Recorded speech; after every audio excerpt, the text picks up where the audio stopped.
On this Friday night, new historic achievements at the Summer Olympics. The fresh round of firsts for Canadian athletes. A deadly aviation disaster in Brazil. Cuidado, explodir, meu, cuidado. The passenger plane that plunged into a neighborhood. Debby downpour, the post-tropical storm drenching parts of eastern and Atlantic Canada.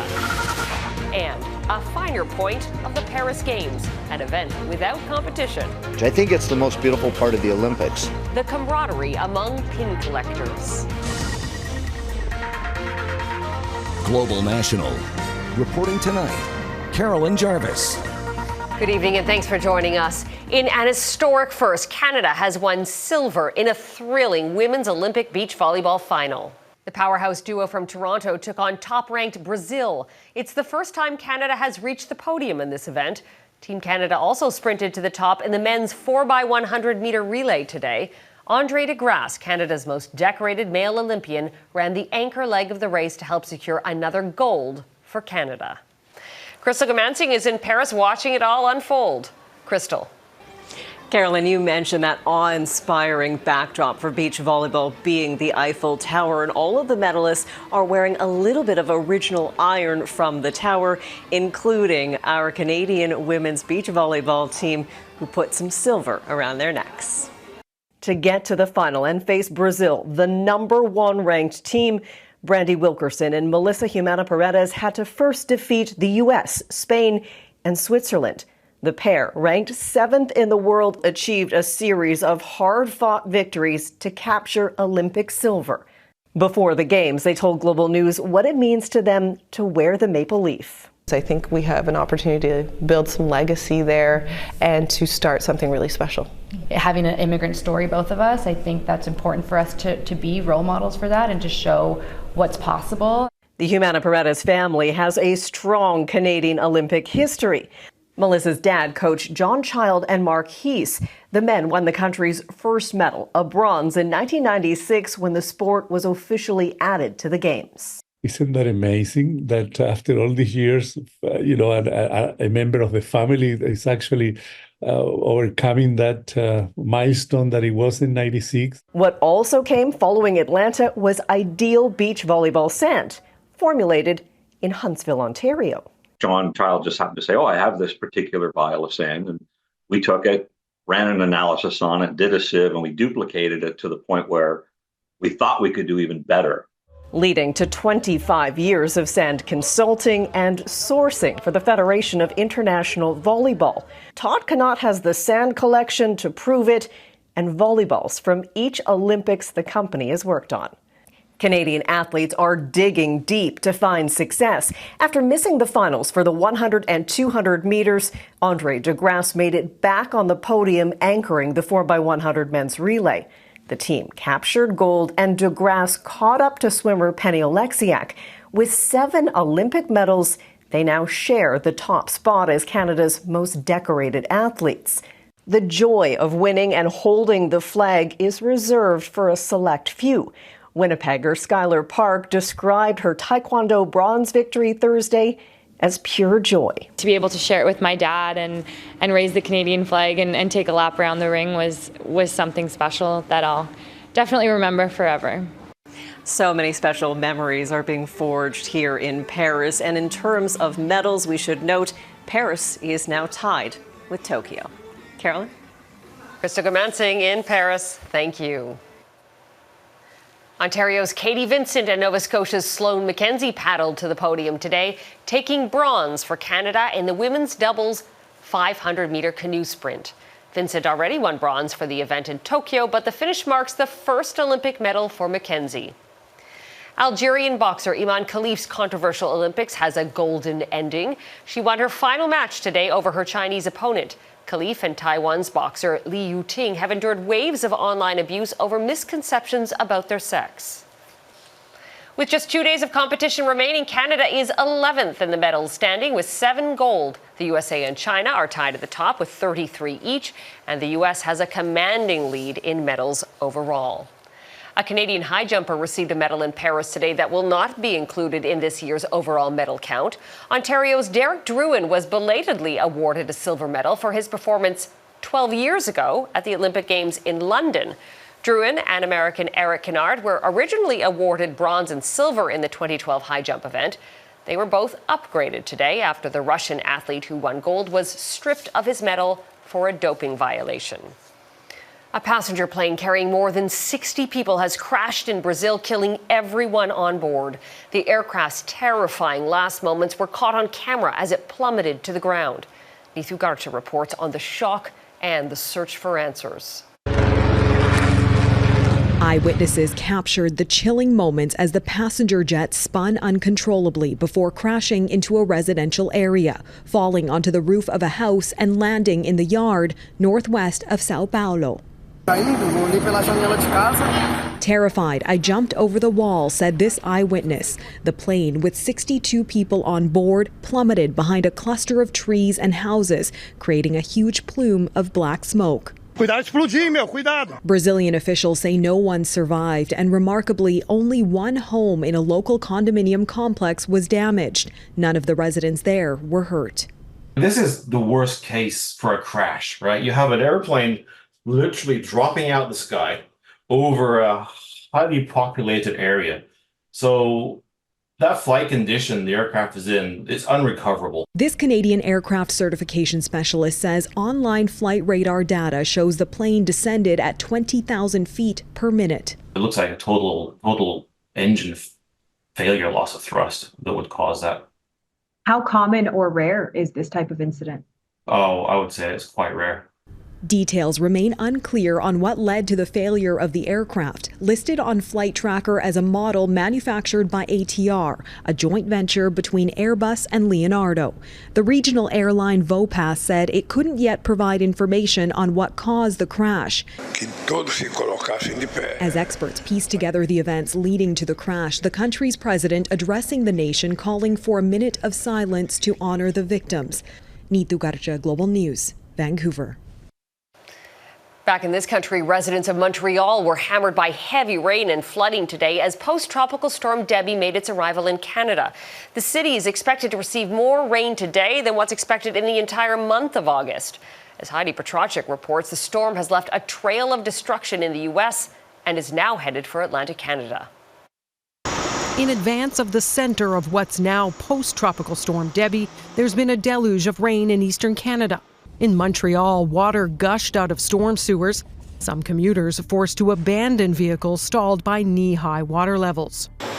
This shelter downtown is desperately trying to dry out after downpours caused flooding and spoiled food donations. You wish that you weren't doing this over and over again, and yet, here we are.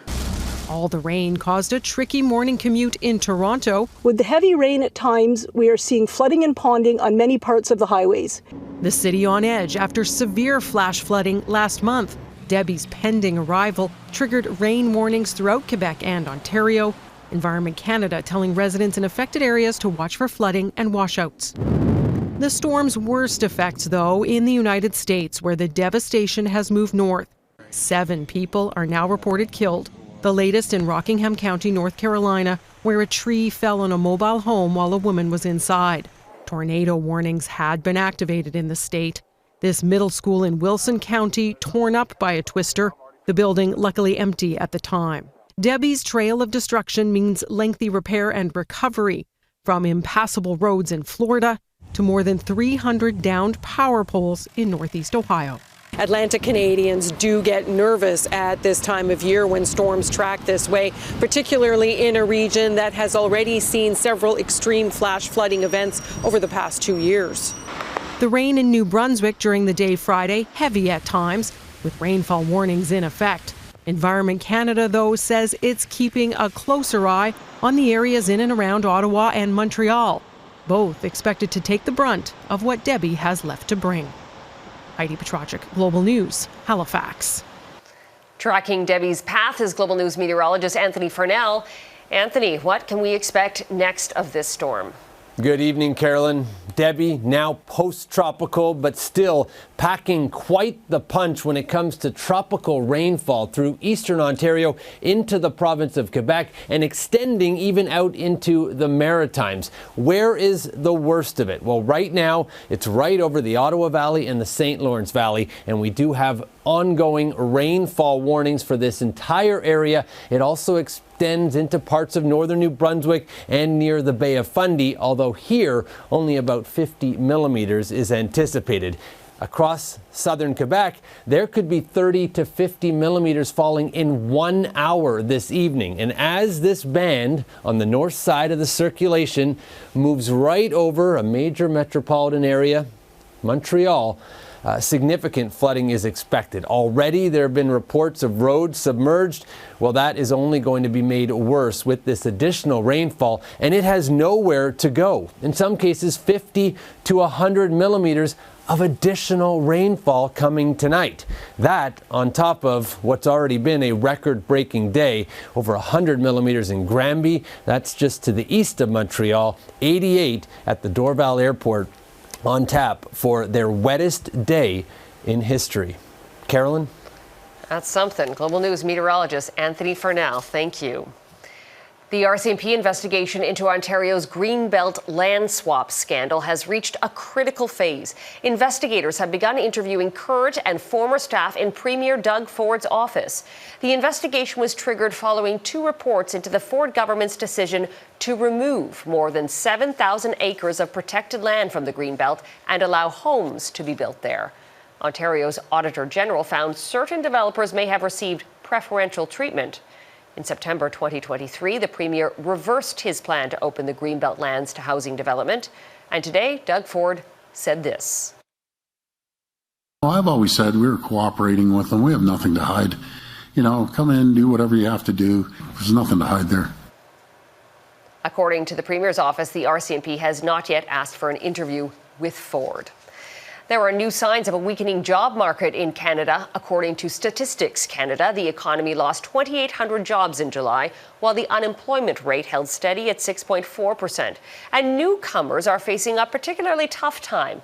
The unemployment rate among new immigrants jumped 3.1% in July, year over year. With Canada's immigration at a record high, concerns are growing about the struggle to absorb the increased population. Conservative leader Pierre Poilievre has hounded the Liberal government over its handling of the issue, and today he weighed in with his own ideas. Mackenzie Gray reports. She is a common refrain from Pierre Poilievre on pretty much any issue. Trudeau's destroyed our entire immigration system. But the federal Conservative leader is sharing new details on how he would reform immigration. I challenge the government to end the chaos in the temporary foreign worker program, bring the numbers down. The Liberals have committed to a 19% reduction in overall temporary foreign workers, an immigration stream that has more than tripled under their watch. It includes people who work in seasonal agriculture, but also tens of thousands of low-wage employees, like at this London, Ontario Dairy Queen that the feds approved the use of foreign workers to. Poilievre wants to see a potential pathway for those people to get permanent residency, telling an Ontario newspaper that he's open to it for people who've come legally, who've worked the entire time, and are learning one of the 2 official languages, a position that makes him sound a bit like the NDP leader. We've long been the ones advocating for a pathway to permanent residency for people. If you're good enough to work here, you're good enough to live here.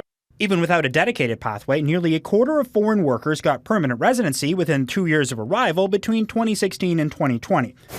Part of an implied promise by many businesses using foreign workers and post-secondary institutions.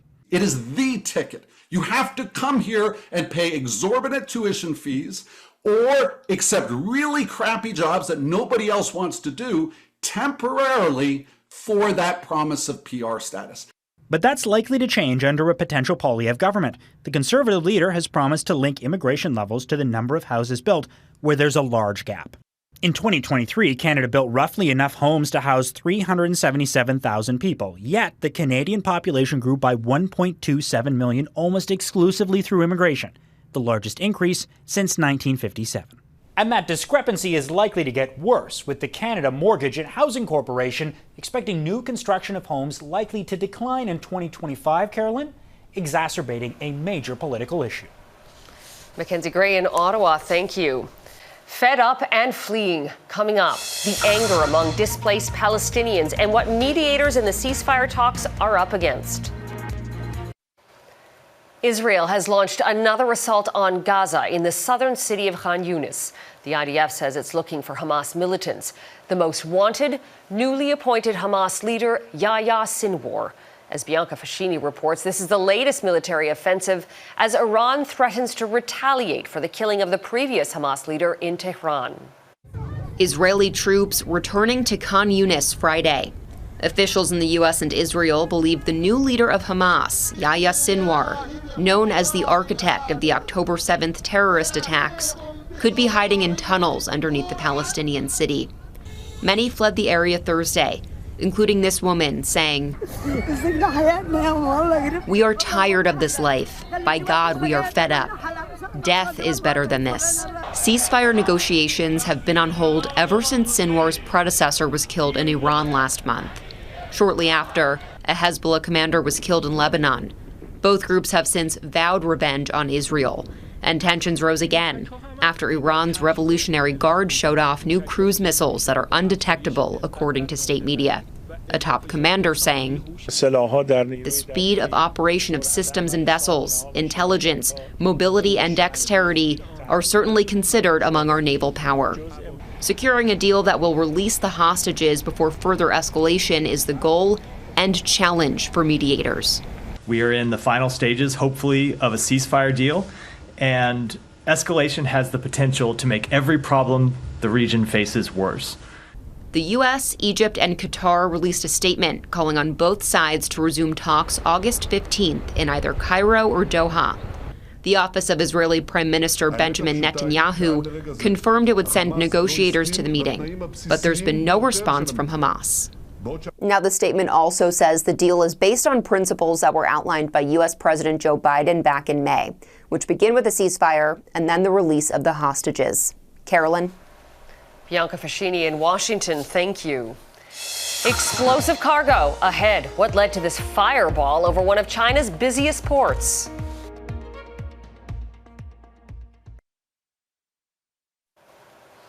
Some terrifying moments at a port in eastern China today when a fiery blast engulfed a cargo ship.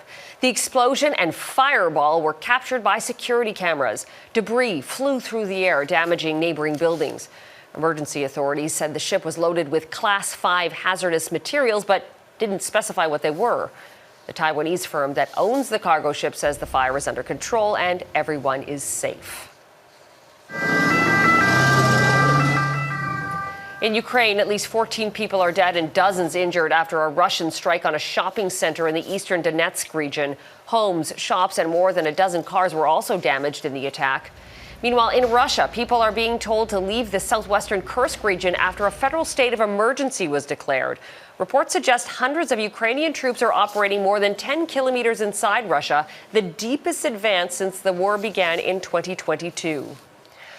A third person is now in jail in Austria in connection with the plot to attack Taylor Swift concerts in Vienna. Police say the latest suspect is an 18-year-old Iraqi citizen who was arrested last night. The main suspect is a 19-year-old ISIS sympathizer, an Austrian national who police say was planning to attack concertgoers with knives and homemade explosives. Another 17-year-old Austrian citizen is also in custody. Collaborating and collecting. Next, the souvenirs spectators are acquiring at the Paris Olympics. Athletes at the Paris Olympics are competing in 32 different sports. But away from the venues, tourists have unofficially created another one, collecting memorabilia. So sought after are some pins and souvenirs that it's created its own frenzy. Once again, here's Goomansingh on the Olympic memories even the non-athletes get to take home. This pin here, because I got to coach in Athens, Greece, and I got to coach the sport of wrestling, this pin here brought a little tear to my eye. A tiny treasure in the right hands. I like to collect wrestling pins or non-specific sport Olympic pins. I want this. Collectors are all looking for something different as they cruise for pins. At the official Olympic collector's space, you'll find rookies and world-traveling veterans. Why do you like collecting and trading pins? Because it's fun. At every table, stories are shared along with laughs and handshakes. Now, I've done a lot of pin trading today. This was my favorite guy to trade pins with. A real collector won't tell you that he's a real collector, I guess, right? Yeah. Because they don't want to spend a lot of money for pin, because then they turn around and sell their whatever they have extra and pay for the whole trip to come to the next Olympics. Getting drawn into the world of Olympic collectibles. Change? Okay. Do you want this? You want that one? Huh? Is easier than you'd think. Thank you. Hey, panda. Days ago, I randomly purchased 2 Paris pins and was asked to trade them both. This 10-year-old was quickly bulking up on bling. The Lim family was more discerning, wheeling and dealing for theirs for a good 20 minutes. Did you guys complete your deal? Negotiations, it's like, country to country. I think you kind of feel challenged each day to try to get more, get good trades. This is I would say, an Olympic event. You gave them something from your country, they gave you something from theirs, and it's really a beautiful exchange. I think it's the most beautiful part of the Olympics. Crystal Goomansingh, Global News, Paris. And that is Global National for this Friday night. I'm Carolyn Jarvis. Tonight's Your Canada is this beautiful rainbow as the sun sets in Hemford, Nova Scotia. Thanks for watching. Neetu Garcha will be at the anchor desk tomorrow. Have a great weekend.